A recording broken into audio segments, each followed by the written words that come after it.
forget, Wayne Hawkes? Let's get straight into it. The All-Star Mile needs a significant revamp. Bet or forget? Bet. I don't think it's hit the spot, the All-Star Mile. It's been a good gimmick race, but I think we need to put a bit more gusto into it. Do we make it a handicap? Do we make it a set weights and penalties race so the up-and-coming horse gets a Guernsey on a light weight? The Mr. Brightsides of the world carry big weights, so weight for age doesn't help when you've got the great horses against the average horses on the way up. But then if you have heaps of stars, then weight for age works because it is the All-Star Mile. It's not really about the up-and-comers, although they add interest. What if it was a slot race? We've seen every other state do it. Obviously, Sydney started with the Everest, which has been an incredible success. And Melbourne missing a slot race. And is a mile the perfect trip to do it? Do we need a slot race, though? Is a slot race going to make a big difference? Now, I think, as a Victorian, we need to stop worrying about New South Wales in Victoria, and we need to actually row our own boat. They've got different agendas, they've got different amounts of money that they've got to spend. Making it a $10 million slot race, yeah, I'm not sure. Righto, Britt, here's one for you. Storm Boy, bet or forget? Is he the best horse in the Golden Slipper? Oh, I'll say bet. I think he's the deserved favourite at the moment. He's undefeated, he's done nothing wrong so far.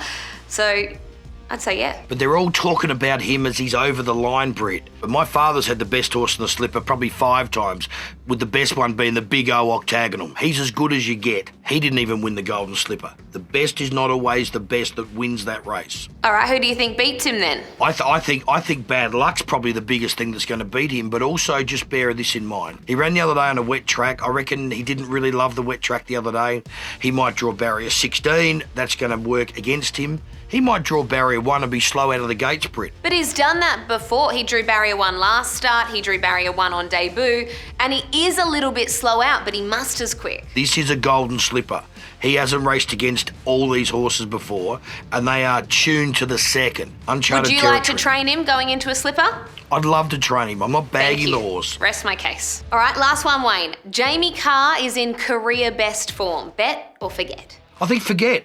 I'm not bagging her. I think she's in as good a form as what she was a couple of years ago. She's had a pretty tough time.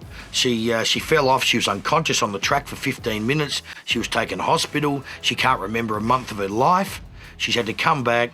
There's no doubt she was kicking the can up the back laneway. Is she better? I don't reckon she's better. Everything she's been through, and then the last 3 weekends she's ridden Group 1 winners. It all turned around during Cup Week where we saw her ride the 5. And then she's just gone from strength to strength since. I think everything that she's been through, I just have so much admiration for how she's come out now and the form that she's in. Those scenes on Saturday were just some of the most beautiful racing, sporting, just general world scenes I've seen. 12 months, the difference it can make. It was truly, truly so special. We agree on that. That is one thing. Wayne, we'll do it all again next week on Bet or Forget. Can't believe we agreed on something.